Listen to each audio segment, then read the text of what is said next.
D1 Professional Drift Grand Prix series was released for the PlayStation 2 around 2005-2006, and this is a racing game that focuses primarily on drift events where you race against modified cars, and the idea is not to come first but to turn the car sideways and look as spectacular as you can, and while doing so. A lot of these ideas and elements would have been inspired by the events of the likes of the initial D series of games seen in Japan, even with the likes of movies such as The Fast and the Furious and Toge style racing that was extremely popular in the Japanese region around that period, that brought to light many iconic brands with some of the most influential cars ever in existence. So it was inevitable that video games would start to take on that premise of trying to incorporate this unique style of racing event within video games itself. Now, when we first look at this game, even from my own viewpoint, the game is visually stunning. If anything, it's one of the most visually impressive racing games that I've currently seen on the PlayStation. It has really good use of visual graphics, environments. The models and textures of the cars are, without a doubt, among some of the best seen on the PlayStation 2 console for that time. But aside from those unique elements with the gameplay style, there is very little information with regards to reviews or content that is available online. And even for what is available, from what I've been able to find, the reviews themselves haven't really been kind to this game as such. And one of the main gripes is the fact is, right, drift racing in itself is a unique style and requires a lot more thought and patience and skill in order to adapt to the learning curve that's needed to drift cars in general,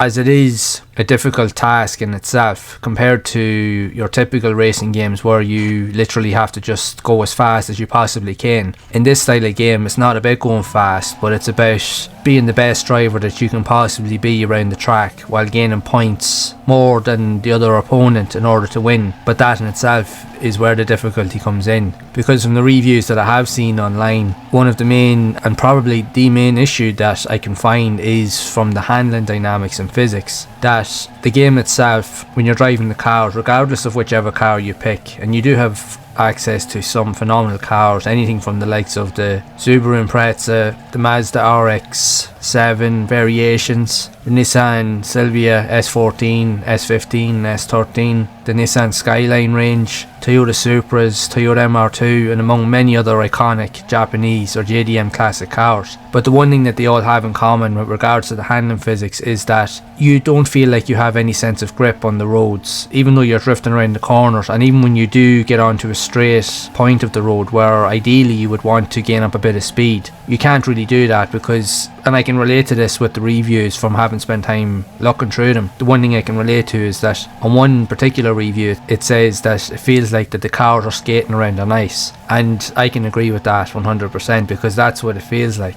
I've played other racing games and drifting style games where when you're drifting, but when you're on a straight part of the road you can increase the speed and you have a bit more of a feeling of the different dynamics and how you can alternate between speed and drifting. But in this game it's very hard to gauge that, and I do agree with those points that were made in the reviews, which in a lot of ways is a pity because it has a lot of promise. Like visually, like I said, it's among some of the most stunning games I've seen on the PlayStation, but it is sadly let down due to the control systems. Because even from my own perspective of having spent time playing this, no matter what I was able to do, even when I was gradually able to grasp and get a feel for the controls, it didn't matter how good I thought I was, you were always going to get bet. The guys that were ahead of you were so far ahead that you couldn't even catch them, because the whole idea is not only to drift around corners, but the closer you can get to your opponents within a unique drift will allow you to gain more points. But it's extremely hard to do that when the computer AI just literally just is gone and they just have a mind of their own and they're away and you can't even do anything about it.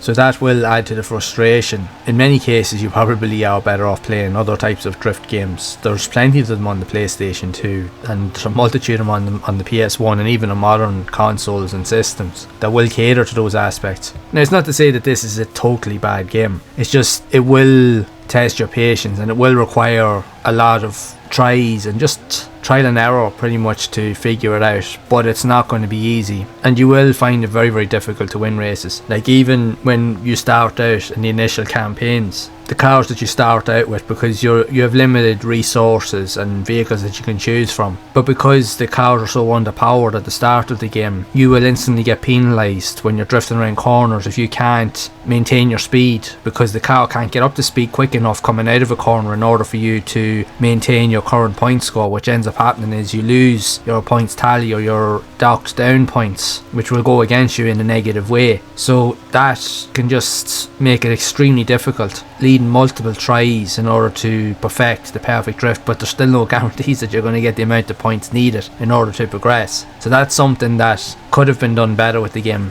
The balance in terms of difficulty and ease of use and entry level elements could have been better catered for individual players, but even just for beginners alike. But that doesn't seem to be the thing here at all, unfortunately, because regardless of whatever difficulty you pick as or get started with, it does not matter, because the AI of the computer opponents just have their own idea of what they want to do, and they're gone before you even really know what's going on. Like, visually it's stunning, but play wise there are better racing games on the system, and considering this game came out during the mid 2000s, you would nearly want to expect better, and especially coming from a fairly known developer. But even with that saying, when this game was released, even by today, when you look at online, there's very little information in the game, and there's probably a reason behind that in many respects to it. But I don't like to disregard or to really think negatively of games. It does have its positives, like I said, but there are a lot of negatives, and you can't avoid that because it's clear as day and it's plain to be seen. It is enjoyable if you're just playing it in short bursts and just have an idea of what it's like to drift a car. It is good for that sense, but to compete, it's not really as good.